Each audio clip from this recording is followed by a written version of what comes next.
No, I came up on it. You did? Yeah, look. Unfortunately, because I double checked it. Hey, why the hell came on?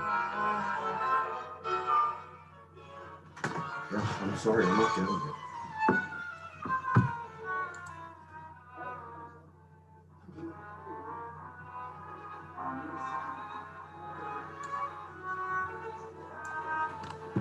Send that link to me, see if it's different or something.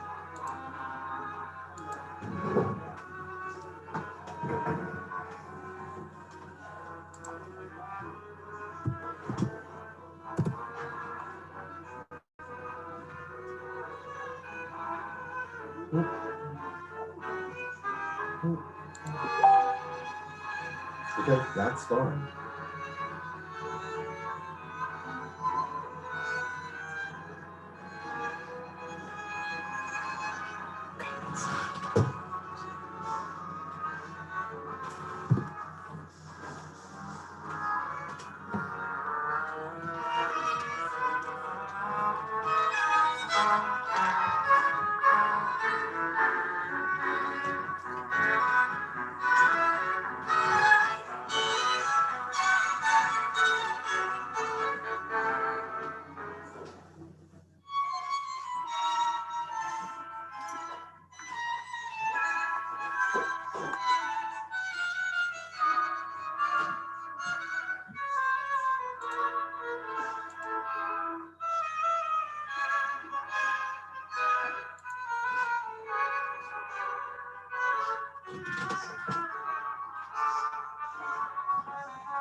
Welcome to Robert Morris University and Ashcat Theater's live stream production of Importance of Being Earnest. The show will begin in approximately 2 minutes. Thank you.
Welcome to Robert Morris University's Department of Arts and Humanities and Ashcat Theater's virtual production of The Importance of Being Earnest, a trivial comedy for serious people in a Zoom call, directed and adapted by Barbara Burgess-Lefebvre. We're happy to have you here. Making theater during these times is a challenge, and I'm very proud of the work that the RMU students and alumni have done to have something so special to present to you. So sit back, relax, and enjoy our production of The Importance of Being Earnest.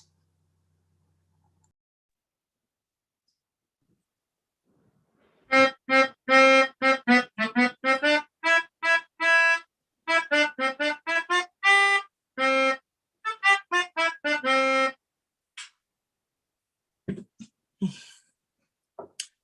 you hear us playing, Lane? Lane? I didn't think you were polite to listen, sir. I'm sorry for that, for your sake. I don't play accurately. Anyone can play accurately, but I play with wonderful expression. Yes, sir. Must you wear a mask, even on Zoom? It just seems safer this way, sir. I should like to see your face. I don't think that would be prudent, sir. I'm taking all necessary measures in this unprecedented time. We've been living this way for a year, Lane. The time is certainly precedented. Have you got the cucumber sandwiches cut for Lady Bracknell? They are outside your door, sir. You see, I anticipate your needs before you are even aware of them. That will do, Lane. Thank you. Thank you, sir. I believe Mr. Ernest Worthing is entering the call, sir. How are you, my dear Ernest? What brings you up to town? Oh, pleasure.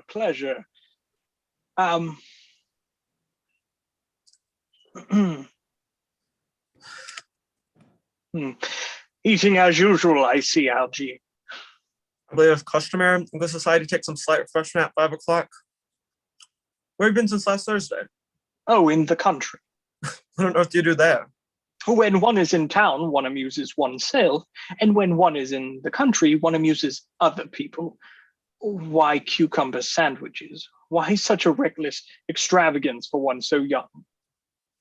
I'm expecting a call from Aunt Augusta, and she loves cucumber sandwiches. I expect to make her drool with envy. That seems unnecessarily wicked. One must amuse oneself in these times. And will Gwendolyn be on this call? That would be perfectly delightful. Yes, that is all very well. But I'm afraid Aunt Augusta won't require proof of you being here. May I ask why? My dear fellow, the way you flirt with Gwendolyn is perfectly disgraceful.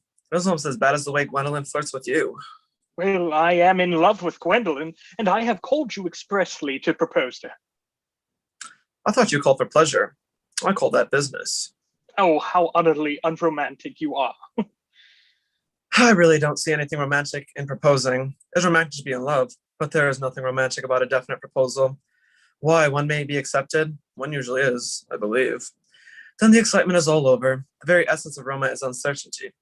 In any case, you aren't engaged, and I don't think you ever will be. Why on earth do you say that? Well, in the first place, girls never marry the men they flirt with. Girls don't think it right. Oh, that is nonsense. It isn't. It is a great truth. It accounts for the extraordinary numbers of bachelors that one sees all over the place. And in the second place, I don't give my consent. Your consent? My dear fellow, Gwendolyn is my first cousin. Before I allow you to marry her, you have to clear up the whole question of Cecily. Cecily? What on earth do you mean by Cecily? I've never heard of anyone of the name Cecily before. Lane, Yes, sir. bring me that cigarette case Mr. Willing left last time he dined here. I'll leave it outside your door, sir.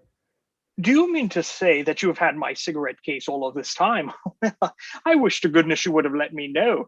I've been writing frantic letters to Scotland Yard about it. I was not nearly offering a large reward. Well, I wish you'd offer one. I happen to be more than usually hard up. Oh, well, there's no good offering a large reward now that the thing has been found. I think that is rather mean of you, Ernest, I must say. However, it makes no matter for now that I look at the inscription side and find that the thing isn't yours after all. Of course it is mine. You have seen me with it hundreds of times, and you have no right whatsoever to read what is written inside. It is a very ungentlemanly thing to do, to read a private cigarette case. Yes, but this isn't your cigarette case. This cigarette case is a present for someone the name of Cecily. And you said you didn't know anyone of that name. Well, if you wish to know, Cecily happens to be my aunt. Your aunt. Yes, charming old lady she is, too. But why does she call herself Little Cecily if she's your aunt? From Little Cecily with her fondest love to dear Uncle Jack. Oh, well, some aunts are tall and some aunts are not tall. That is a matter that surely an aunt may be allowed to decide for herself. Yes, but why does your aunt call you her uncle? From Little Cecily with her fondest love to dear Uncle Jack. There is no objection, I admit, to an aunt being a small aunt, but why an aunt, no matter what size she may be, should call her own nephew her uncle? I can't make it out. Besides, your name isn't Jack at all, it's Earnest. It isn't Earnest, it's Jack. You've always told me it was Ernest. I've introduced you to everyone as Ernest. You answer to the name of Ernest. You look as if your name was Ernest. You are the most earnest-looking person I ever saw in my life. It's perfectly absurd saying that your name isn't Ernest. Well, my name is Earnest in town, and it's Jack in the country, and the cigarette case was given to me in the country. Yes, but that does not account for the fact that your small Aunt Cecily calls you her uncle. Now go on. Tell me the whole thing. May I mention I've always suspected you of being a confirmed and secret Bunburyist. And I'm quite sure of it now. A Bunburyist? So what on earth do you mean by Bunburyist? I'll review to you the meaning of that incomparable expression as soon as you're kind enough to inform me why you are Ernest in town and Jack in the country. Old Mr. Thomas Cardew, who adopted me when I was a little boy, made me in his will guardian to his granddaughter, Miss Cecily Cardew. Cecily, who addresses to me as her uncle, for motives of respect that you cannot possibly appreciate, lives at my place in the country under the charge of her admirable governess, Miss Prism. Which doesn't explain why you are Ernest in town and Jack in the country. My dear Algie, I don't know whether you'll be able to understand my real motives, and you are hardly serious enough, but when one is placed in the position of guardian, one has to adopt a very high moral tone of all subjects. It is one's duty to do so, and as a high moral tone can hardly be said to conduce very much to either one's health or one's happiness, in order to get up to town, I have always pretended to have a younger brother of the name Earnest, who gets into the most dreadful scrapes. That, my dear Algie, is the truth. It's pure and simple. The truth is rarely pure and never simple. What you really are is a Bunburyist. I was quite right in saying you are Bunburyist. You are one of the most advanced Bunburyists I know. What on earth do you mean? You have invented a very useful younger brother called Earnest, in order that you may come up to town as often as you like. I've invented a valuable permanent invalid called Bunbury, in order that I may go down into town whenever I choose. Bunbury is perfectly valuable. If it wasn't for Bunbury's extraordinary bad health, for instance, I wouldn't be able to dine with you tonight, for I've been really committed to Aunt Augusta for more than a week. Well, I haven't asked you to dine with me at all tonight. I know. You are careless about sending out invitations. It is very foolish of you. Nothing annoys people as much as not receiving invitations. Well, it isn't safe to dine inside at any rate. You had better much dine with your Aunt Augusta. I have the smallest intention of doing anything of that kind. To begin with, I dine there on Monday, and once a week is quite enough to dine with one's own relations. And I know perfectly well whom she'll place me next to tonight. She'll place me next to Mary Farquhar, who always flirts with her husband across the dinner table. It is not very pleasant, indeed it is not even decent. And that sort of thing is enormously on the increase. The amount of women in London who flirt with their husbands is perfectly scandalous. Well, I don't know anyone is having dinner parties at all. Aunt Augusta spritzes everyone with disinfectant and sets a table a mile across. It's terrible.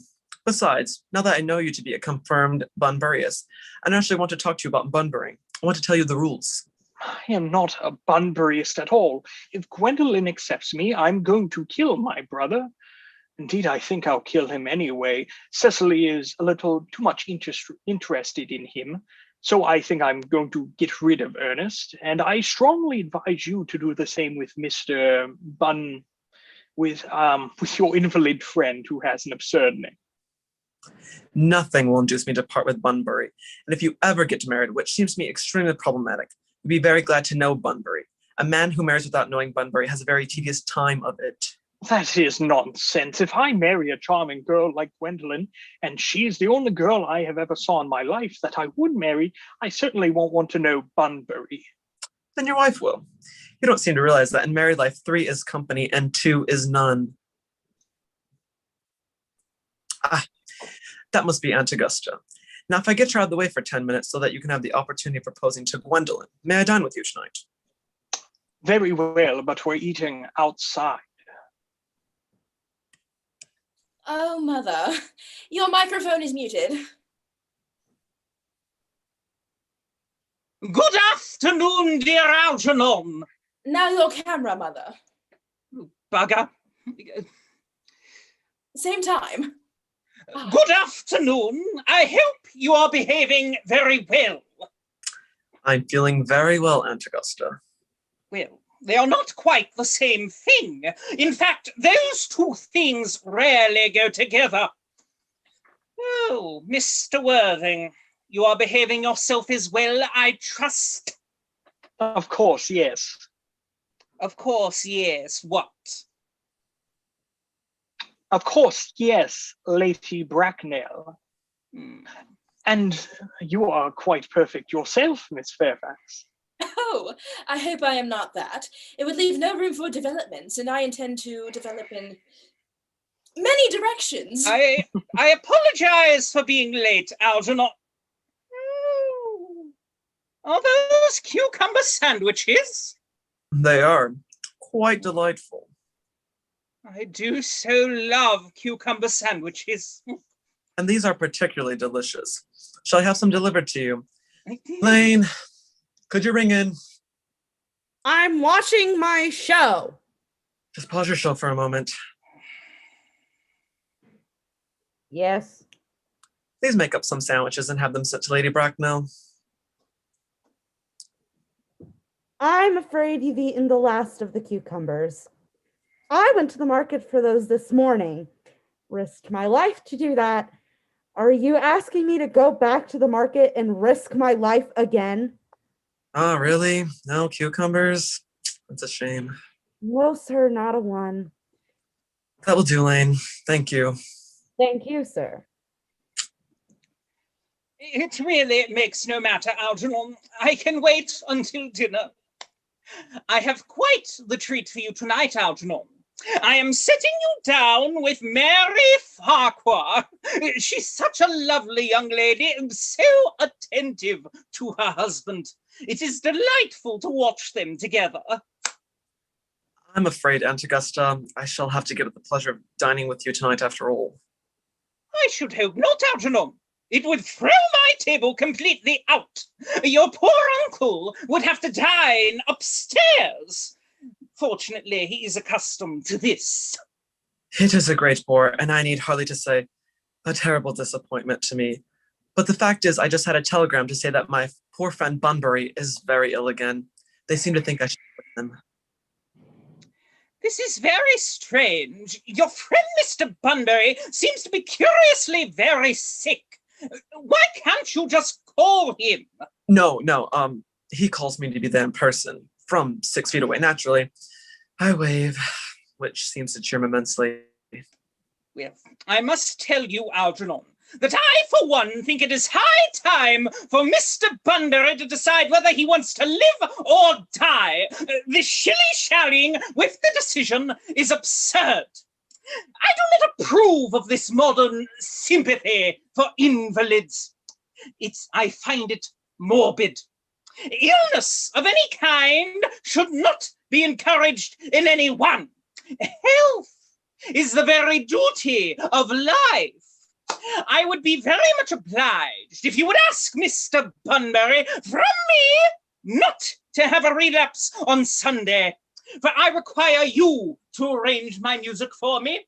It is my last reception, and one requires something that will inspire conversation, particularly as it is the end of the season, when everyone has said almost everything that they have to say, which, in most cases, is not much.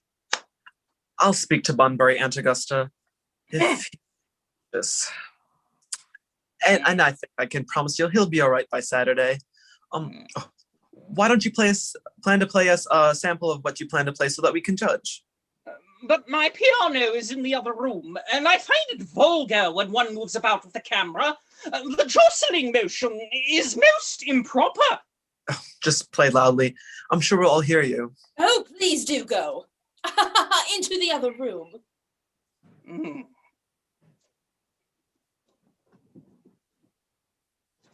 Algernon, Right. why are you still here? What kind of host would I be if left you all alone? Very well.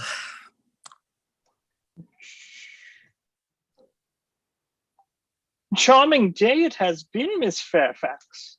Oh, pray, don't talk to me about the weather, Mr. Worthing. Whenever people talk to me about the weather, I always feel quite certain that they mean something else, and that makes me so nervous. Well, I do mean something else. Oh, I thought so. In fact, I am never wrong. Well, and I would like to take this opportunity of Lady Bracknell's temporary absence. I would certainly advise you to do so. Mother has a way of coming back suddenly into a room that I have often had to speak to her about it. Miss Fairfax, ever since I met you, I have admired you more than any girl I have ever met since I met you. Yes, I'm quite well aware of that fact, and I often wish that in public at any rate you'd been more demonstrative. For me, you've always had an irresistible fascination. Even before I met you, I was far from indifferent to you. Oh, we live, as I hope you know, Mr. Worthing, in an age of ideals. The fact is constantly mentioned in the more expensive monthly magazines, and has reached the provincial pulpits, I am told. And my ideal, that has always been to love someone of the name of Earnest. There is something in that name that just inspires absolute confidence. The moment Algernon first mentioned to me that he had a friend called Earnest, oh, I knew I was destined to love you. You really love me, Gwendolen? Oh, passionately. Oh, darling, you don't know how happy you've made me. Oh, my own Earnest. Oh.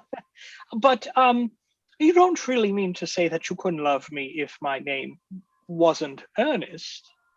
But your name is Earnest. Yes, I know. But supposing it was something else, do you mean to say that you couldn't love me then? That is clearly a metaphysical speculation. And like most metaphysical speculations, has very little reference at all to the actual facts of real life as we know them. But personally, darling, to speak quite candidly, I don't much care for the name of Earnest. I don't really think it suits me at all. It suits you perfectly. It is a divine name. It has a music of its own. It produces vibrations. Oh, but, well, really, Gwendolyn, I must say that I think there are a lot of much nicer names. I think Jack, for instance, a charming name. Jack? Jack. No, there is very little music in the name Jack, if any at all, indeed. It does not thrill, it produces absolutely no vibrations. I have known several Jacks, and they all, without exception, were more than usually plain. Besides, Jack is a notorious nickname for John, and I pity any woman who is married to a man called John. They would probably never be allowed to know the entrancing pleasure of a single moment's solitude. The only safe name is Earnest. Oh, Gwendolyn, I must be christened at once then. I mean, we must be married at once. There's no time to be lost. Married, Mr. Worthing? Well, surely. You know that I love you, and you have made me believe, Miss Fairfax, that you were not absolutely indifferent to me. Oh, I adore you, but you haven't proposed to me yet. Nothing has been said at all about marriage. The subject has not even been touched on. Well, may I propose to you now? Best be quick about it. Mother is about to enter performance. And to spare you any possible disappointment, Mr. Worthing, I think it only fair to tell you beforehand I am fully determined to accept you. Oh, Gwendolyn. Yes, Mr. Worthing, what have you got to say to me? One moment. Gwendolyn, will you marry me? Oh, of course I will, darling. How long you've been about it. Oh, I am afraid you have very little experience how to propose, though. Oh, but my own one. I've never loved anyone in the world but you. Yes, but men often propose for practice. I know my brother Gerald does. All of my girlfriends tell me so. Oh, what wonderfully sincere eyes you have, Earnest. They are quite sincere. I hope you will always look at me just like that, especially when there are other people present. Mr. Worthing, rise, sir, from that semi-recumbent posture. It is most indecorous. Mother, I'm engaged to be married to Mr. Worthing. Pardon me? You are not engaged to anyone. When you do become engaged to someone, I, or your father, should his health permit it, will inform you of the fact. An engagement should come upon a young girl as a surprise, pleasant or unpleasant as the case may be. It is hardly a matter that she could be allowed to choose for herself. Now, I have some questions to put to you, Mr. Worthing. Pray adjust yourself to a proper distance from the screen. I have no desire to inspect your pores. Mother! Hang up, Gwendolyn. Yes, Mother. You may take a seat, Mr. Worthing. I am sitting. Sit better.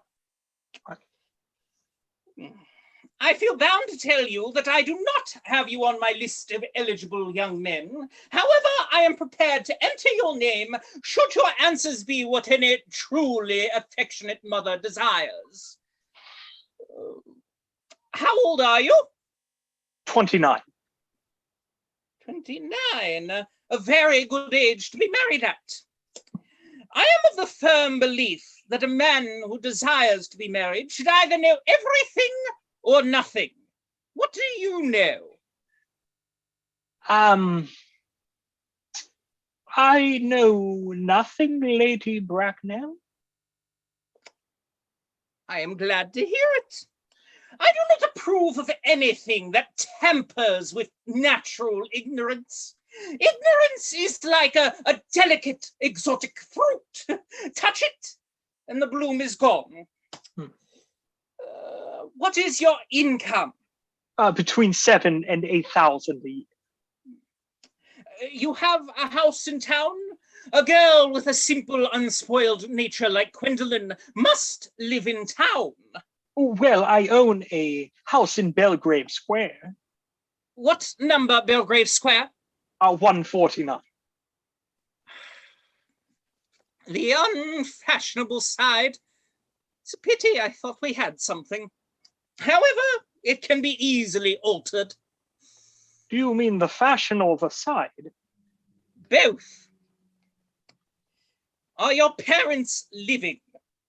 I have lost both my parents. To have lost one parent, Mr. Worthing, may be seen as a misfortune. To lose both looks like carelessness. What was your father's name? I'm afraid I really don't know. The fact is, Lady Bracknell, I said I had lost my parents, but it would be nearer to the truth to say that my parents have lost me. I don't actually know who I am by birth. Well, I was found. Found? The late Mr. Thomas Cardew, an old gentleman of the very charitable and kindly disposition, found me and gave me the name of Worthing, because he happened to have a first-class ticket for Worthing in his pocket at the time. Where did this charitable gentleman find you? In a handbag. A handbag? Yes, but Lady Bracknell, it was it was a somewhat large, a black leather handbag with handles to it. It was just an ordinary handbag, in fact. Where did Thomas Cardew come across this ordinary handbag? It was in the cloakroom at the Victoria station. It was given to him by mistake for his own. The cloakroom at Victoria station? Yes, but it was the Brighton line. The line is immaterial, Mr. Worthing. I must confess to being somewhat bewildered by what you have just told me. To be born, or at any rate bred, in a handbag, whether it had handles or not, seems to me to show a contempt for the ordinary decencies of family.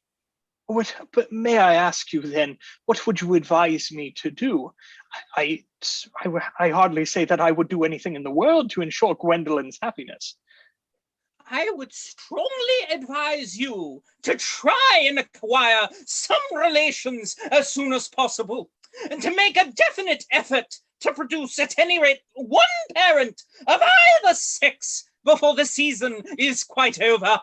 Well, I don't see how I could possibly manage to do that. But I could produce the handbag at any moment. It is in my dressing room at home. I really think that should satisfy you, Lady Bracknell. Me, sir? What does it have to do with me? But you just imagine that I or Lord Bracknell would allow our only daughter, a girl brought up with the utmost care, to marry into a cloakroom and form an alliance with a parcel. Good Lady Bracknell. day, Mr. Worthing.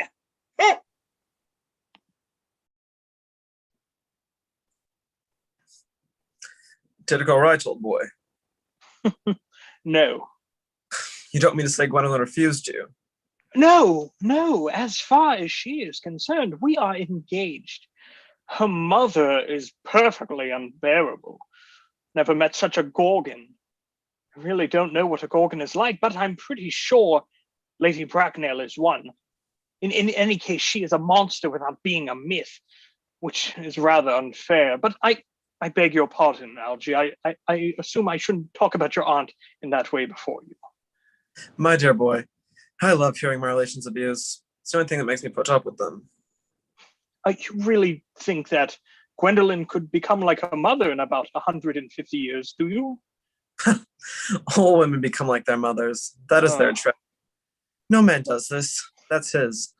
By the way, did you tell Gwendolyn the truth about you being Earnest in town and Jack in the country? My dear fellow, the truth isn't quite the sort of thing one tells to a nice, sweet, refined girl. Oh, what extraordinary ideas you have for ways to behave to a woman. What about your brother? What about the profligate Earnest? Oh, before the end of the week I shall have gotten rid of him. I'll say he died in Paris of apoplexy. Lots of people die of apoplexy quite suddenly, don't they?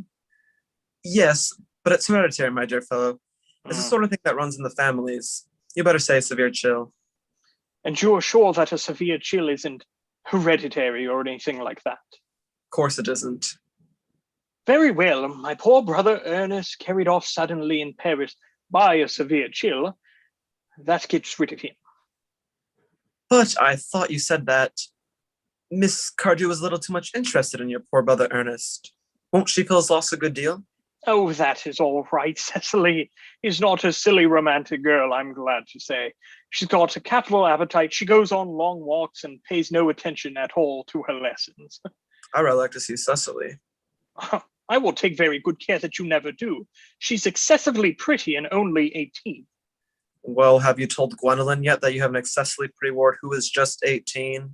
Oh, one just doesn't blurt these things out to people. Cecily and Gwendolyn are perfectly certain to be extremely great friends, and I bet you anything, about half an hour after they met, they'll be calling each other sister. Women only do that when they've called each other a lot of other things first. Bish bosh. Gwendolyn, upon my word. Oh, Algie! Kindly leave the call. I have something very particular to say to Mr. Worthing. Really, Gwendolyn? I don't think I can allow this at all. Oh, Algie, you always adopt a strictly immoral attitude towards life. You're not quite old enough to do that.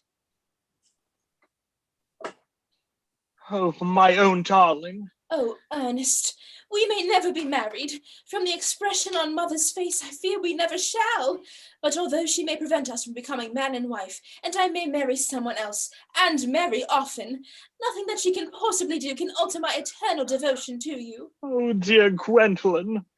Oh, the story of your romantic origin, as related to me by Mother, with unpleasing comments, has naturally stirred the deep fibers of my nature. Your Christian name just has an irresistible fascination. The simplicity of your character makes you exquisitely incomprehensible to me. Your town Zoom address at the Albany I have. What is your Zoom address in the country? Well, I will put it in the chat below, my love. Ah, there is Wi-Fi, I suppose. Yes. It may be necessary to do something desperate. That, of course, will require some serious consideration. I will communicate with you daily. Oh, my own one. How long do you remain in town? Till Monday. Oh, good. Algie, you can come back now. Thanks. I'll turn her out already. Ugh. Goodbye, Ernest. Oh, farewell, my angel. Lane, join the call. Yes, sir. Tomorrow, Lane. I'm going bunburying. Yes, sir. I shall not be back till Monday. You can put up my dress clothes, my smoking jacket, and all the Bunbury suits. Is that my sherry? I believe it is, sir. I would like some. I suppose that once again, I must risk my life to provide you idle distraction. I hope tomorrow will be a fine day, Lane. It never is, sir. Lane, you are a perfect pessimist. I do my best to give satisfaction, sir.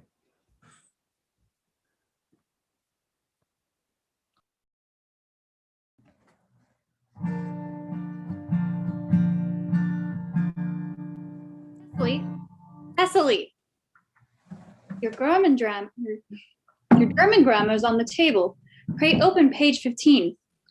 You'll repeat yesterday's lesson. But I don't like German. It isn't all a becoming language. I know perfectly well I look quite plain after my German lesson. Child, you know how eager your guardian is that you should improve yourself in every way. Dear Uncle Jack is so very serious. Sometimes he is so serious, I think he cannot be quite well. Your guardian enjoys the best of health, and his gravity of demeanor is especially to be commended in someone so comparatively young as he is. I know no one who has a greater sense of duty and responsibility. I suppose that is why he often looks a little bored when we three are together. Cecily, I'm surprised at you. Mr. Worthing has many troubles in his life. Ideal merriment and triviality be out of place in his conversation. You must remember his constant anxiety about that unfortunate young man, his brother. I wish Uncle Jack would allow that unfortunate young man, his brother, to come here sometime. We might have a positive influence over him. I do not think even I can produce any effect on a character that, according to his own brother's admission, is irretrievably weak and vacillating. You must put away your diary, Cecily. I really see why you should keep a diary at all. I keep a diary in order to enter the wonderful secrets of my life. If I didn't write them down, I should probably forget all about them. I see Dr. Tossable is calling. Dr. Tossable! This is indeed a pleasure. Oh, pardon me. And how are we this morning? Miss Prism, you are, I trust, well? Miss Prism has just been complaining of a slight headache. I think it would do her so much good to have a private talk with you, Dr. Tossable. Cecily, I have mentioned nothing about a headache. No, dear Miss Prism, I know that, but I felt instinctively that you had a headache. Indeed, I was thinking of that and not of my German lesson when the rector came in. I hope, Cecily, you are not inattentive. Oh, I'm afraid I am. Well, that is strange. Were I fortunate enough to be Miss Prism's pupil, I would hang upon her lips. I speak metaphorically. My metaphor is drawn from bees. Mr. Worthing, I suppose, has not returned from town yet. We do not expect him till Monday afternoon. Ah, yes, he usually likes to spend his Sunday in London. He is not one of those whose sole aim is enjoyment, as, by all accounts, that unfortunate young man his brother seems to be. But I must not disturb Egeria and her pupil any longer. Egeria? My name's Letitia, Doctor. Oh. A classical allusion merely, drawn from the pagan authors. I shall see you both, no doubt, at evensong. I think, dear Doctor, I will have that conference with you. I find I have a headache after all, and a talk might do it good. Oh, with pleasure, Miss Prism. With pleasure. That would be delightful. Cecily, you will read your political economy in my absence.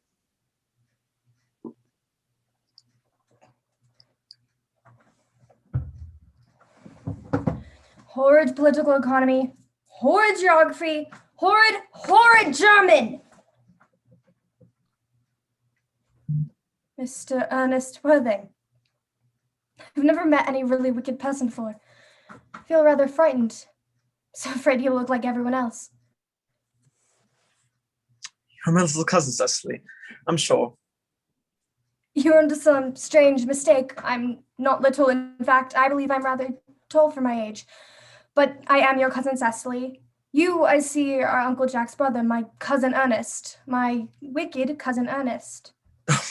I'm not really wicked at all, cousin Cecily. You mustn't think that I'm wicked. If you are not, then you've certainly been deceiving us all in a very inexcusable manner. I hope you've not been leading a double life, pretending to be wicked and really being good all this time. That would be hypocrisy. Oh, of course I've been rather reckless. I'm glad to hear it. In fact, now that you mention the subject, I've been very bad in my own small way. I don't think you should be so proud of that, though I am sure it must have been very pleasant. It's much pleasanter being with you. I can't understand how you're here at all. Uncle Jack won't be back till Monday afternoon. I know he wants to speak to you about your emigrating. About my what? You're emigrating. He has gone up to buy your outfit. I certainly wouldn't let Jack buy my outfit. He has no taste in neckties at all. I don't think you will require neckties. Uncle Jack is sending you to Australia. Australia? I'd sooner die. Well, he said at dinner on Wednesday night that you'd have to choose between this world, the next world, and Australia. Oh well, the accounts I've received of Australia and the next world are not particularly encouraging. This world is good enough for me, cousin Cecily. Yes, but are you good enough for it? I'm afraid I'm not that. That is why I want you to reform me. You might make that your mission if you don't mind, Cousin Cecily. I'm afraid of no time this afternoon. Well, would you mind my reforming myself this afternoon? It is rather quixotic of you, but I think you should try. I will. I feel better already. You are the prettiest girl I ever saw. Miss Prism says that all good looks are a snare. They're a snare that every sensible man would like to be caught in. Oh, I don't think I would care to catch a sensible man. I should know what to talk to him about. Wait just a minute, would you?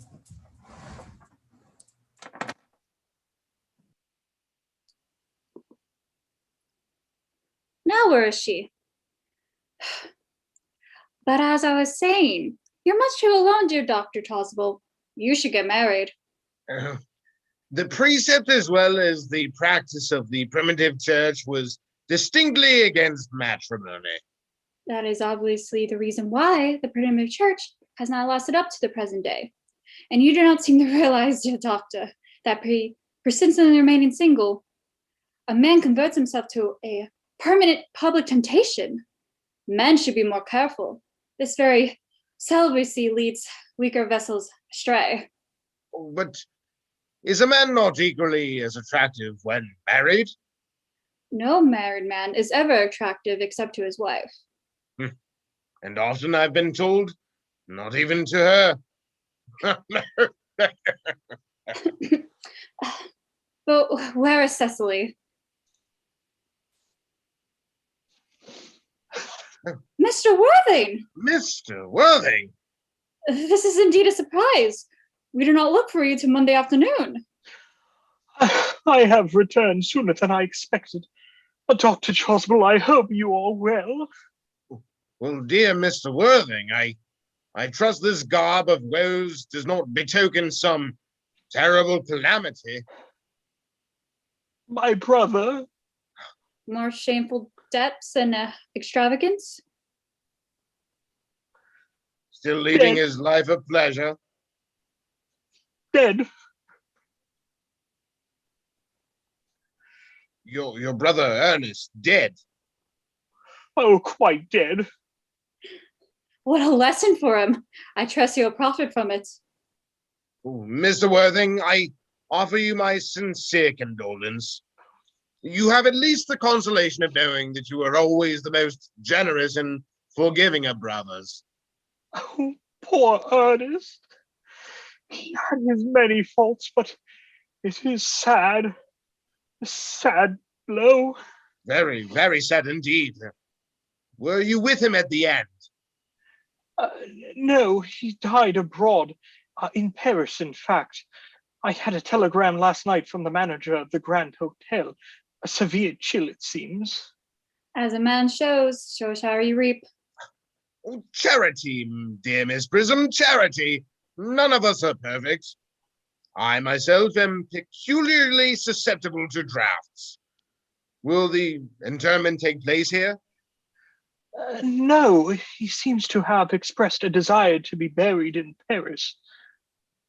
Well, you no doubt would wish me to make some slight allusion to this tragic domestic affliction next Sunday.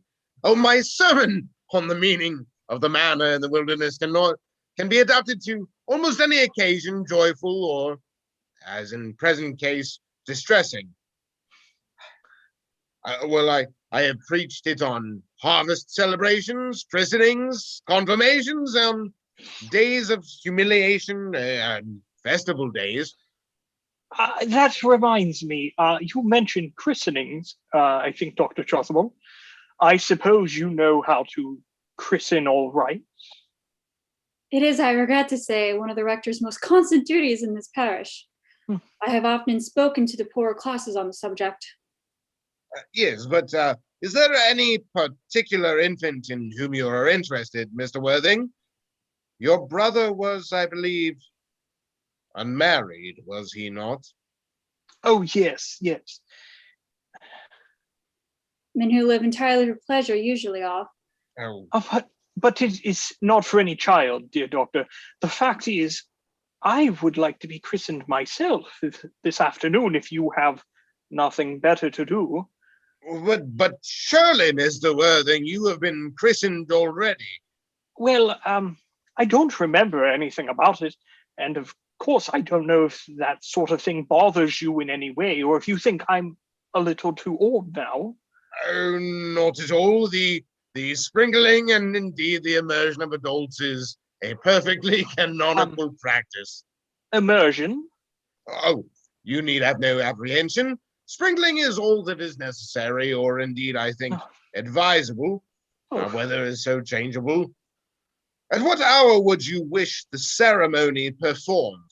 Oh, I might trot around about 5, if that suits you. Perfectly, perfectly. And now, dear Mr. Worthing, I will not intrude any longer into a house of sorrow. I would merely beg you not to be too much bowed down by grief. What seems to us bitter trials are often blessings in disguise. This seems to me a blessing of extremely obvious kind. Uncle Jack, we am pleased to see you back, but what horrid clothes you've got on, do go and change them. Cecily! My child, my child! What is the matter? Uncle Jack, do look happy. You look as if you had toothache. And I've got such a surprise for you. Who do you think called today? Your brother. Who? Your brother, Earnest. What nonsense? I don't have a brother. Oh, don't say that. However badly he may have behaved to you in the past, he is still your brother. You couldn't be so heartless as to disown him. Where has he gone? He was just here. These are very joyful tidings. After we've all been resigned to his loss, his sudden return seems to me particularly distressing. Oh, good heavens. Oh, it's a miracle. Brother John, I've called to tell you that I'm very sorry for the trouble I've given you, that I intend to lead a better life in the future. Uncle Jack, you are not going to refuse to forgive him. I think his coming down here is disgraceful, and I think he knows perfectly well why. Uncle Jack, do be nice. There's some good in everyone. Ernest has just been texting me about his poor invalid friend, Mr. Bunbury, whom he goes to visit so often. And surely there must be much good in one who is kind to an invalid and leaves the pleasures of London to sit by a bed of pain. Bunbury? Well, I won't have him talk to you about Bunbury or anything else. It's enough to drive one perfectly frantic. Of course, I admit the faults were on my side, but I must say that Brother John's coldness to me is particularly painful. Uncle Jack, if you don't forgive Ernest, I will never forgive you. Never forgive me. Never, never, never. Well, this is the last time I shall ever do it. I forgive you. Oh, it's pleasant, is it? Is it not to see such a perfect reconciliation? I think we might leave the two brothers together. Cecily, give them time alone. Certainly, Miss Prism. My little task of reconciliation is over.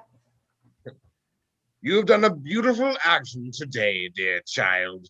I feel very happy.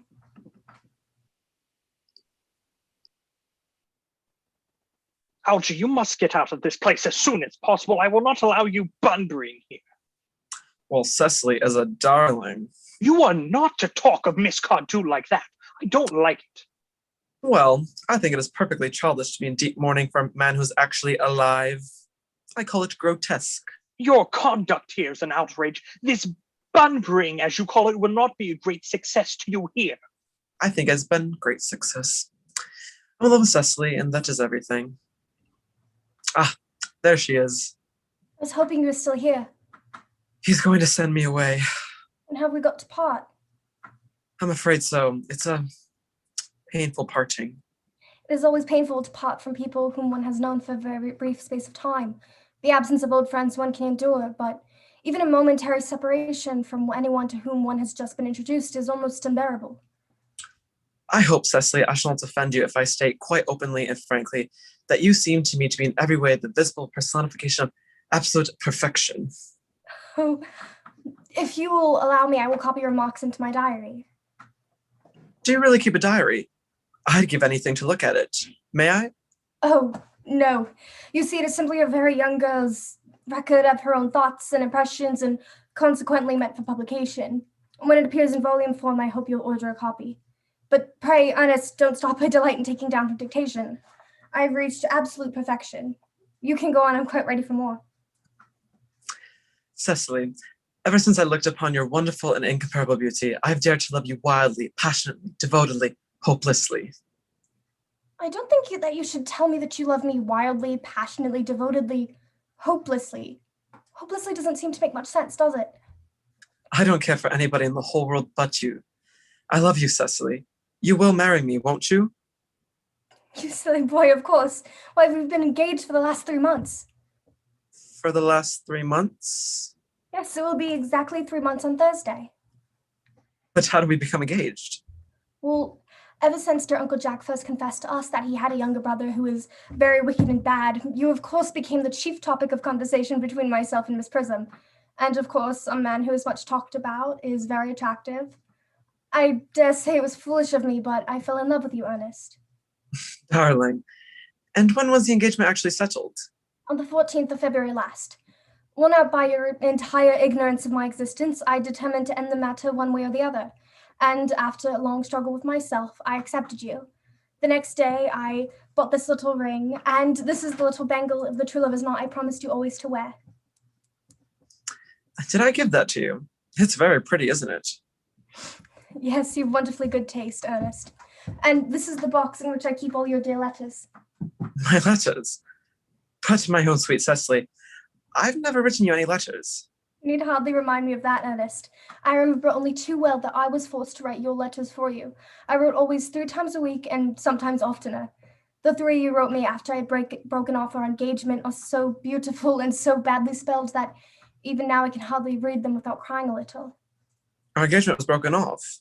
Of course it was. On the 22nd of last March. You can see the entry if you like. Today, I broke off my engagement with Ernest. I feel it is better to do so. The weather still continues charming. But why on earth did you break it off? What had I done? I had done nothing at all. Cecily, I am very much indeed hurt to hear you broke it off, particularly when the weather was so charming. It would hardly have been a really serious engagement if it hadn't been broken off at least once. But I forgave you before the week was out. What a perfect angel you are, Cecily. You dear romantic boy. Now is when you kiss me. I hope that was satisfactory. Oh yes, it was just like all your other kisses. You'll never break off our engagement again, Cecily? I don't think I could break it off now that I've actually met you. Besides, of course, there is the question of your name. Yes, of course. You must not laugh at me, darling, but it had always been a girlish dream of mine to love someone whose name was Earnest. There's something in that name that seems to inspire absolute confidence. I pity any poor married woman whose husband is not called Earnest. But my dear sweet child, do you mean to say you cannot love me if I had some other name? Algernon, for instance. Algernon. I don't like the name Algernon. Well, my own dear, sweet, loving little darling, I really can't see why you should object to a name of Algernon. It is not a bad name at all. In fact, it is a rather aristocratic name. If my name was Algie, couldn't you love me? I might respect you, Ernest. I might admire your character, but I fear that I should not be able to give you my undivided attention. Cecily, your rector here is, I suppose, thoroughly experienced in all the practice and rites and ceremonies of the church. Oh yes, Dr. Torsable is most learned man. I must see him at once on most important christening. I mean, most important business. Oh. I'll be back in no time. What an impetuous boy he is. I must enter his proposal into my diary.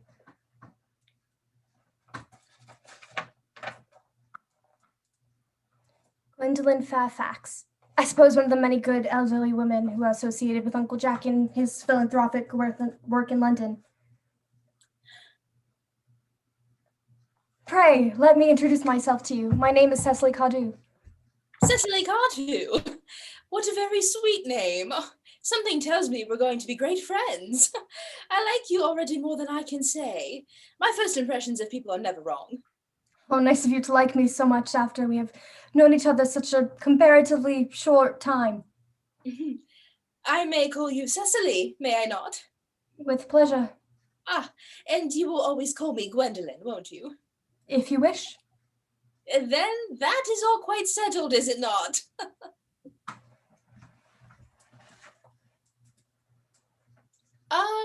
Perhaps this might be a favorable opportunity for my mentioning who I am. My father is Lord Bracknell. You have heard of Papa, I suppose? I don't think so. Oh, you were on this call on business, I suppose? Oh, no, I'm at home in Hertfordshire. Really? Your mother, no doubt, or some female relative of advanced years resides here also? Oh, no, I have no mother, nor in fact any relatives. Indeed. My dear guardian, with the assistance of Miss Prism, have the arduous task of looking after me. Your guardian? Yes, I am Mr. Worthing's ward. Oh! It is strange. He never mentioned to me that he had a ward. How secretive of him. He grows more interesting hourly. I am not sure, however, that the news inspires me with feelings of mixed delight. Oh, I am very fond of you, Cecily. I have liked you ever since I met you, but I am bound to state that now that I know you are Mr. Worthing's ward, I cannot help expressing a wish that you were, well, just a little older than you seem to be, and not quite so very alluring in appearance. In fact, if I may speak candidly. Pray do. Well, to speak with perfect candor, Cecily, I wish that you were full 42 and more than usually plain for your age. You see, Earnest has a strong, upright nature. He is the very soul of truth and honor. But even men of the noblest possible moral character are extremely susceptible to the influence of the physical charms of others. I beg your pardon, Gwendolyn. Did you say Earnest? Why, yes. Oh, but it is not Mr. Ernest Worthing who is my guardian. His brother, his elder brother. Ernest never mentioned to me that he had a brother. I'm sorry to say that they have not been on good terms for a long time. Ah, that accounts for it. And now that I think of it, I have never heard any man mention his brother. Oh, Cecily, you have lifted a load from my mind. I was growing almost anxious. It would be terrible if any cloud had come across a friendship like ours, would it not? Of course, you are quite sure that it is not Mr. Ernest Worthing who is your guardian. Quite sure. In fact, I'm going to be his. I beg your pardon? Dear Gwendolyn, there's no reason why I should make a secret of it to you. Mr. Ernest and Worthing and I are engaged to be married. My darling Cecily, I think there must be some slight error. Mr. Ernest Worthing is engaged to me. I'm afraid you must be under some misconception. Ernest proposed to me exactly 10 minutes ago. Huh. It is certainly very curious, for he asked me to be his wife yesterday afternoon at 5:30. If you would care to verify the incident, pray, do so. You see, I never travel without my diary. One should have something sensational to read on the train. I am so sorry, Cecily, if it is any disappointment to you, but I'm afraid I have the prior claim. It would distress me more than I can tell you, dear Gwendolyn, if it caused you any mental or physical anguish. But I feel bound to point out that since Ernest proposed to you, he clearly has changed his mind. If the poor fellow has been entrapped into any foolish promise, I shall consider it my duty to rescue him at once, and with a firm hand. Whatever unfortunate entanglement my dear boy may have gotten into, I will never reproach him with it after we are married. Do you allude to me, Miss Cardew, as an entanglement? You are presumptuous. Do you suggest, Miss Fairfax, that I entrapped Ernest into an engagement? How dare you? This is no time for wearing the shallow mask of manners. When I see a spade, I call it a spade. I am glad to say that I have never seen a spade. It is obvious that our social spheres have been widely different. I am known for the sweetness of my nature, but I warn you, Miss Cardew, you go too far.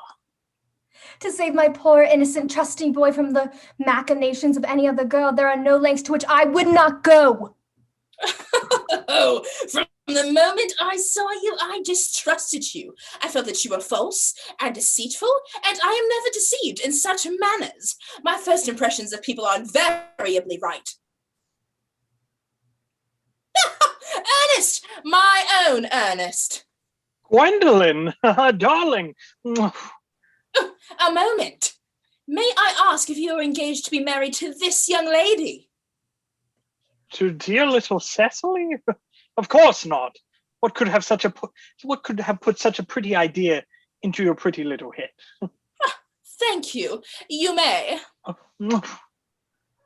I knew there must be some misunderstanding, Miss Fairfax. This gentleman is my guardian, Mr. John Worthing. I beg your pardon? This is Uncle Jack. Look at his name there. Ernest! Why does it say Jack Worthing? Ah, yes. Here is Ernest, see? My own love. A moment, Ernest. May I ask you, are you engaged to be married to this young lady? To what young lady? Good heavens, Gwendolyn? Yes, to good heavens, Gwendolyn. I mean to Gwendolyn. Of course not. We're going to put such an idea into your pretty little head. Thank you. You may. I felt there was some slight error, Miss Cardew. The gentleman who was professing his love to you was my cousin, Mr. Algernon Moncrief. Algernon Moncrief? Are you called Algernon? Yeah, I can't deny that. Is your name really John? Well, I could deny it if I liked, but my name is certainly John. It has been John for years. Gross deception has been practiced on us both. Oh, my poor wounded Cecily. My sweet wronged Gwendolyn. There is just one question I would like to be allowed to ask my guardian. An admirable idea. Mr. Worthing, there is just one question I would like to be permitted to put to you. Where is your brother Ernest? We are both engaged to be married to your brother Ernest, so it is a matter of some importance to us to know where your brother Ernest is at present. Gwendolyn, Cecily, it is very painful for me to be forced to speak the truth. It is the first time in my life that I have ever been reduced to such a painful position, and I am rarely quite inexperienced in doing anything of the kind. However, I will tell you quite frankly that I have no brother, Ernest. I have no brother at all. I've never had a brother in my life, and I certainly have no intention of ever having one in the future. No brother at all? None. Have you never a brother of any kind? Never, not of any kind. I am afraid it is quite clear, Cecily, that neither of us is engaged to be married to anyone. Gwendolyn. It is not a very pleasant position for a young girl suddenly to find herself in, is it? Let us speak privately. They will hardly venture to come after us. No. Men are so cowardly, aren't they? This ghastly state of things is what you call bunburying, I suppose. Yes, and a perfectly wonderful Bunbury it is. The most wonderful Bunbury I ever did in my life. Well, you have no right whatsoever to be bunburying around here. That is absurd. One has the right to Bunbury anywhere one chooses. Every serious Bunburyist knows that. Serious Bunburyist? Good heavens. Well, one must be serious about something if one wants to have any amusement in life. I happen to be serious about Bunburying. What on earth you are serious about? I haven't got the remotest idea. As for your conduct towards Miss Cardew, I must say that you're taking a sweet, simple, innocent girl like that is quite inexcusable. Plus, to say nothing of the fact, she is my ward. And I can see no possible defense at all for you deceiving a brilliant, clever, thoroughly experienced young lady like Miss Fairfax. And to say nothing the fact that she is my cousin. I just wanted to be engaged to Gwendolyn. That is all.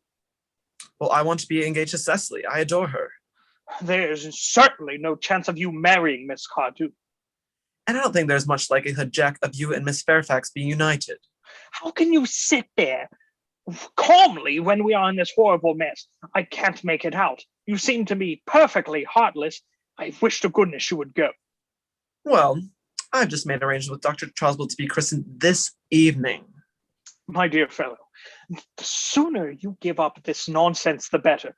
I made arrangements this morning with Dr. Chasuble to be christened myself, and I naturally will take up the name of Earnest. Gwendolyn would wish it, and we both can't be christened Earnest. It's absurd. And besides, I have a perfect right to be christened if I like. There's no evidence at all that I've ever been christened in my life by anybody. I should think it extremely probable I never was, and so does Dr. Chasuble. It is entirely different in your case. You have been christened already. Yes, but I've not been christened for years. Yes, but you have been christened. That is the important thing. Quite so. So I know my constitution can stand it. And if you're not quite sure about you ever been christened before, I must think it's rather dangerous to venture out right now. It might make you very unwell.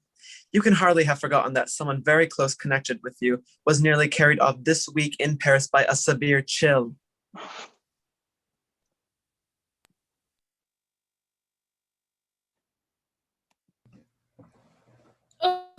The fact that they did not try to call into our private call as anyone else would have done seems to me to show that they have some sense of shame left.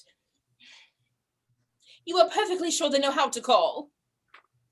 I'm not perfectly sure of anything. Should we call them? Absolutely not. They're calling.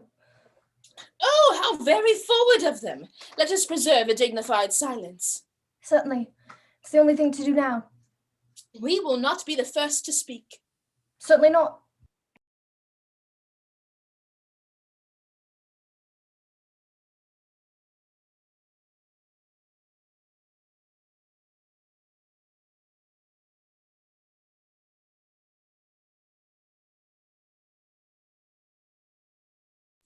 Mr. Worthing, I have something very particular to ask you. Much depends on your reply. Mr. Moncrief, kindly answer me the following question. Why did you pretend to be my guardian's brother? In order that I might have an opportunity of meeting you. That certainly seems a satisfactory explanation, does it not? Yes, dear, if you can believe him. I don't. But that does not affect the wonderful beauty of his answer. Mr. Worthing, what explanation can you offer me for pretending to have a brother? Was it in order that you might have an opportunity of coming up to see me up to town to see me as often as possible? Or can you doubt it, Miss Fairfax? I have the gravest doubts upon the subject, but I intend to crush them. Well, their explanations appear to be quite satisfactory, especially Mr. Worthing's. That seems to me to have a stamp of truth upon it. I'm more than content with what Mr. Moncrief said. His voice alone inspires one with absolute credulity. Then you think we should forgive them? Yes, I mean, no. True. I had forgotten. There are principles at stake that one cannot surrender. Well, which one of us should tell them? The task is not a pleasant one. Could we not both speak at the same time? An excellent idea. Your Christian names are still an insurmountable barrier. That is all. Our Christian names? Is that all? But we are going to be christened this afternoon. For my sake, you are prepared to do this terrible thing. I am. To please me, you're ready to face this fearful ordeal. I am.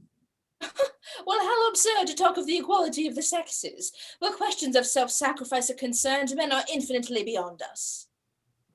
We are. They have moments of physical courage of which we women know absolutely nothing. Gwendolyn! What?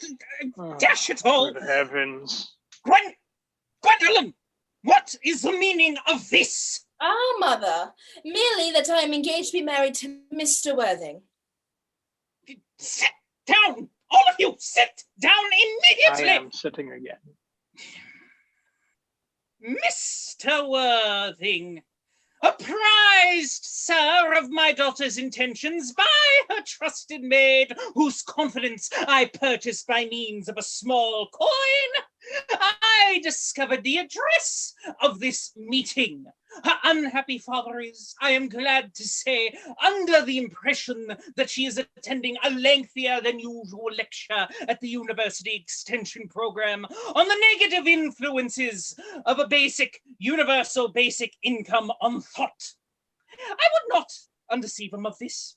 I have never undeceived him on any question. I would consider it wrong You will therefore understand that all communication between yourself and my daughter must cease immediately.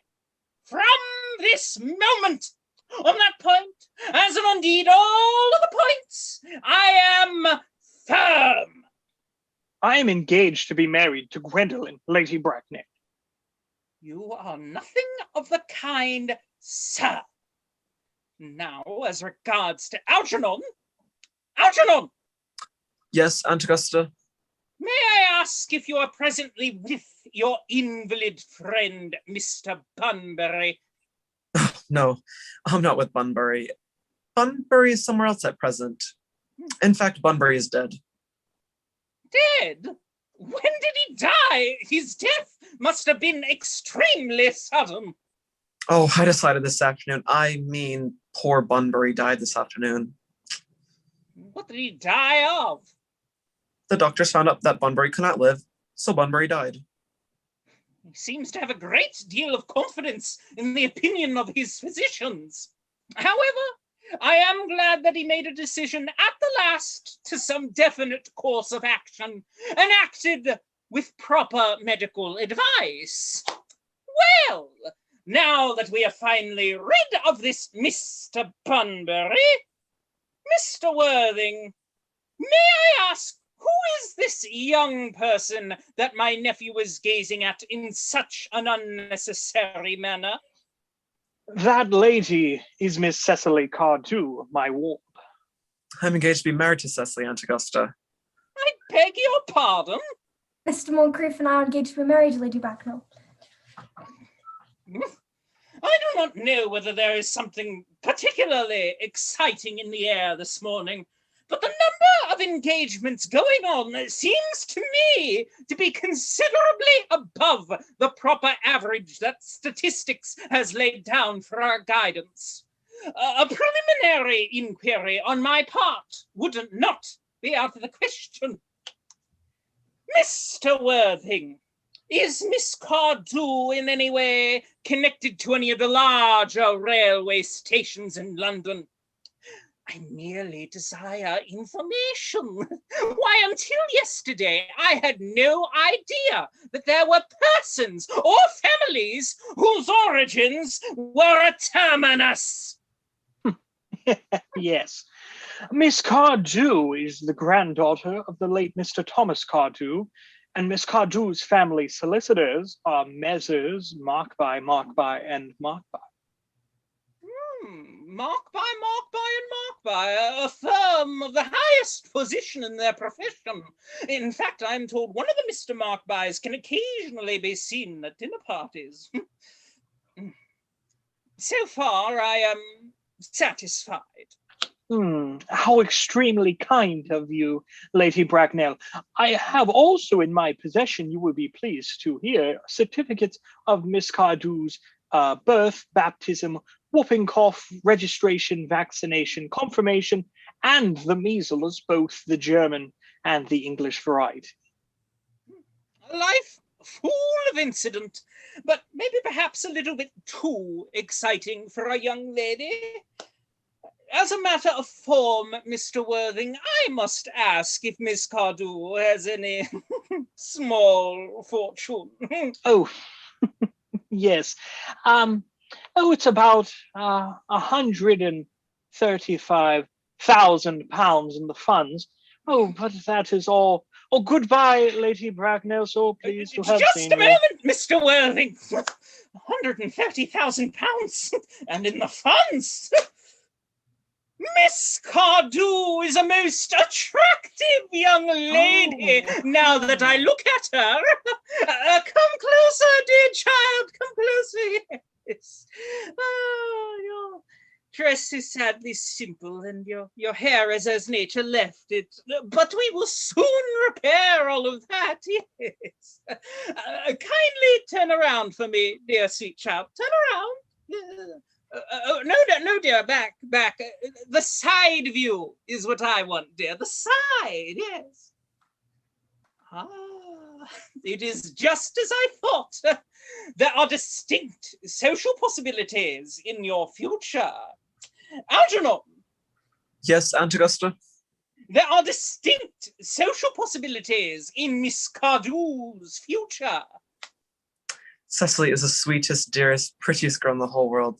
And I don't care to pence about social possibilities. Never speak disrespectfully of society, Algernon. Only those who cannot get into it do that. Well, I suppose I must now offer my consent.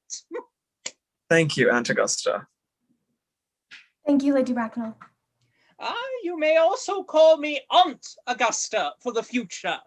Thank you, Aunt Augusta. Well, the wedding had better take place quite soon, I think. To be frank, I am not in favor of long engagements. They give people the opportunity of discovering each other's character before the marriage, which I think is never advisable. Well, I beg your pardon for interrupting you, Lady Bracknell, but this engagement is quite out of the question.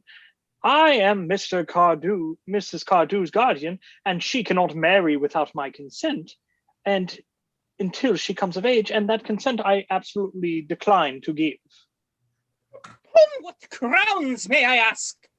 Algernon is an extremely, why, I would say almost ostentatiously eligible young man. He has nothing, but he looks everything. What more could one desire? Well, it pains me very much to have to speak to you quite frankly, Lady Bracknell, about your nephew. But the fact is that I do not approve of his moral character.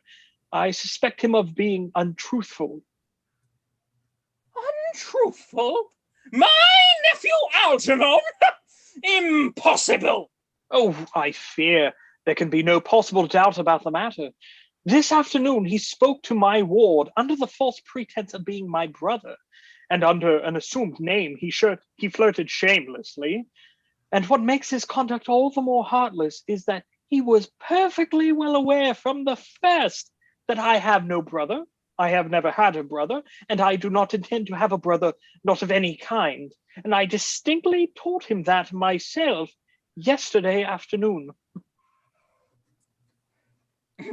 Mr. Worthing, after careful consideration, I have decided to entirely overlook my nephew's conduct to you. Well, that is very generous of you, Lady Bracknell. Then my own decision, however, is unalterable. I decline to give my consent. Cecily, how old are you, dear? Well, I am really only 18, but I always admit to 20 when I go to evening parties. You are perfectly right in making some slight alteration. No woman should ever be quite accurate about her age. Well, you soon will be of age and free from all restraints, so I don't think that your guardian's consent is a matter of any importance. Pray excuse me, Lady Bracknell, for interrupting you again, but it is only fair to tell you that according to the terms of her grandfather's will, Miss Cardew does not come legally of age until she is 35. That does not seem to be a grave concern. 35 is a very attractive age. London society is full of women of the very highest birth who have, of their own free choice, remained 35 for years. I see no reason why our dear, sweet Cecily would not be even more attractive at the age you mention. And there will be a large accumulation of property by then. Could you wait for me till I was 35? Of course I could, Cecily. You know I could. Yes, I felt it instinctively. But I couldn't wait all that time. I hate waiting even 5 minutes for anybody. It always makes me rather cross. I'm not punctual myself, I know, but I do like punctuality in others. And waiting, even to be married, is quite out of the question. Mr. Worthing, as Miss Cardew states positively that she cannot wait until she is 35, a remark which I must say seems to me to show a rather impatient nature. I beg you to reconsider your decision. Oh, but my dear Lady Bracknell, the matter is entirely in your own hands. The moment you consent to my marriage with Gwendolen, I will gladly allow your nephew to form an alliance with my ward. You know perfectly well that what you propose is quite out of the question. Well, then, a passionate celibacy is all that any of us can look forward to. That is not the destiny that I propose for Gwendolen. Algernon, of course, can choose for himself. Oh, everything is quite ready for the christenings. Christenings? Isn't that somewhat premature?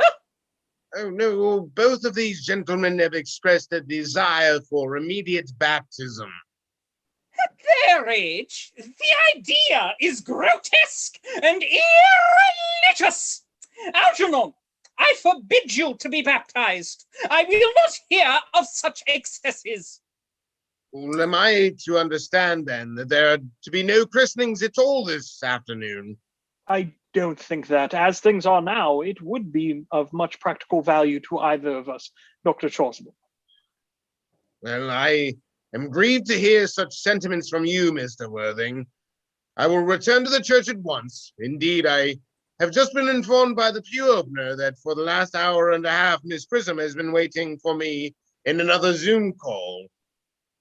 Prism? Just a moment. Did I hear you mention a Miss Prism? Well, yes, Lady Bracknell. I am on my way to join her. Pray, allow me to detain you for a moment. This may prove to be a matter of vital importance. Is this Miss Prism a woman of repellent aspect in any way connected with education? She is the most cultivated of ladies and the very picture of respectability. Miss Prism, Lady Bracknell, has been for the last 3 years Miss Cardew's esteemed governess and valued companion. Can one of you get her on the call? I must see her at once. Oh. I hear you were waiting for me, dear Canon. Prism. Prism? Where is the baby? 28 years ago, Prism, you left Lord Bracknell's house in charge of a perambulator that contained an infant of the male sex. You never returned. A few weeks later, through the efforts of the Metropolitan Police, the perambulator was discovered at midnight on a random street corner in Bayswater. It contained a 3-volume novel of more than usually revolting sentimentality. But the baby was not there. Prism, where is that baby? Lady Bracknell, I admit with shame that I do not know. I only wish I did. The plain facts of the case are these. On the morning of the day you mentioned, a day forever branded on my memory, I prepared as usual to take the baby out in the pre-reanimator. I had also with me a somewhat old but capacious handbag in which I intended to place the manuscript of a work of fiction that I have written during my few unoccupied hours. In a moment of mental abstraction, for which I can never forgive myself, I deposited the manuscript in the bassinet and placed the baby in the handbag. But where did you deposit the handbag? Do not ask me, Mr. Worthing. Oh, Miss Prism, this is a matter of no small importance to me. I insist on knowing where did you deposit the handbag that contained that infant? I left it in a cloakroom of one of the larger railway stations in London. What railway station? Victoria, the Brighton line. I must retire to my room for a moment. Algy, call Lane to assist me. Gwendolen, wait for me here. Oh, if you are not too long, I will wait for you here all of my life. Uncle Jack seems strangely agitated. Your guardian has a very emotional nature. His movements are most erratic. It looks as if he were having an argument. I dislike arguments of all kinds. They are always vulgar and often convincing. I believe he has stopped now. Oh, no. I believe he's stopped now. I wish you would arrive at some conclusion.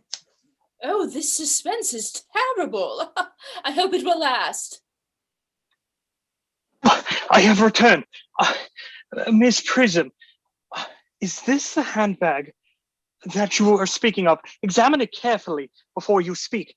The happiness of more than one life depends on your answer.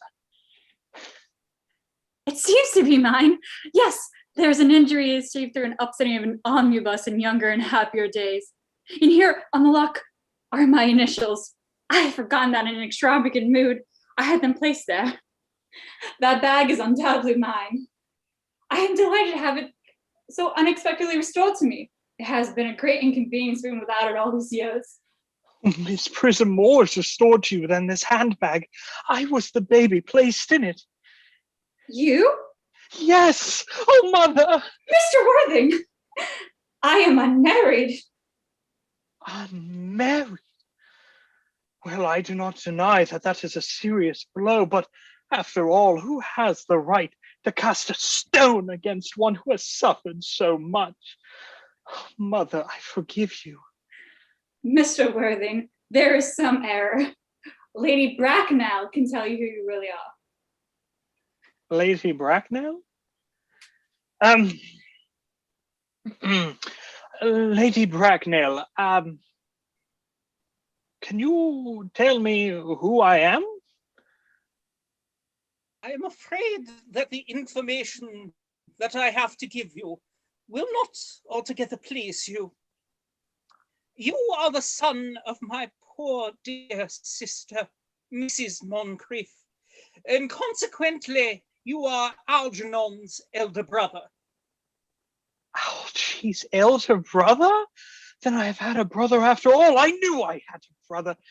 Oh, Cecily, how could you have ever doubted that I had a brother? And Algy, you young scoundrel, you will have to treat me with more respect in the future. You have never behaved to me all of your life, not like a brother. Well, not till today, old boy. I admit, I did my best. Oh, my own. But what own are you? What is your Christian name? Oh, good heavens. I almost forgot about that. Your decision on the subject of my name is irrevocable, I suppose. I never change, except in my affections. Then the question had better be cleared up. The question had better be cleared up at once. Lady Bracknell, Aunt Augusta, a moment, at the moment when Miss Prism left me in that handbag, had I been christened already? Every luxury that money could buy, including christening, had been lavished upon you by your fond and doting parents. Then I was christened, that is settled. But now what was the name I was given? Let me know the worst. Naturally, as the eldest son, you were named after your father. Well, yes, but what was my father's Christian name? I do not at present recall what the general's Christian name was, but I have no doubt that he had one. Algy, can you recollect what our father's Christian name was? My dear boy, we were never on speaking terms. He died before I was a year old. His name would appear in the army lists of the period, I suppose, right, Aunt Augusta? The general was essentially a man of peace, except in his domestic life. I see no reason why his name wouldn't appear in any military directory. I have it. The army list of the last 40 years, right here. These delightful records have been under my constant care. M. Generals: Malum, Maxbum, Magley, Markby, Migsby, Mobs. Moncrief. Lieutenant 1840. Captain. Lieutenant Colonel. Colonel. General 1869. Christian names. Earnest John. Ernest. Oh, I always told you, Gwendolyn, my name was Earnest, didn't I? Well, it is Earnest after all. I mean, it naturally is Earnest. Yes, I remember now that the general was called Earnest.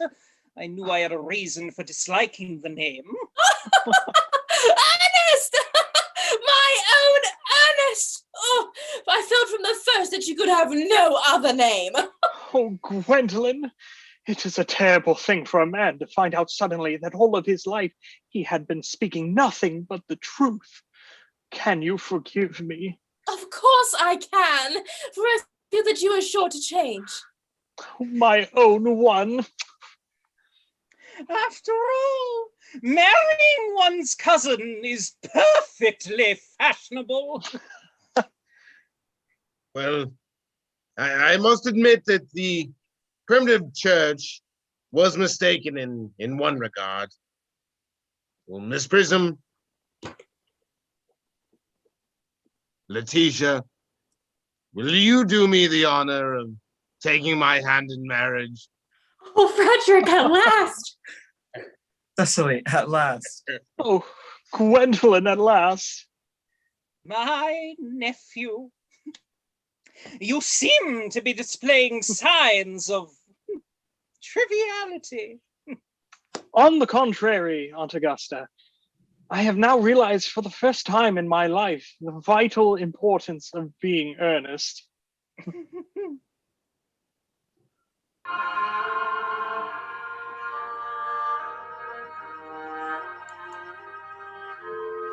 Thank you so much for joining us for the RMU Ashcat production of The Importance of Being Earnest.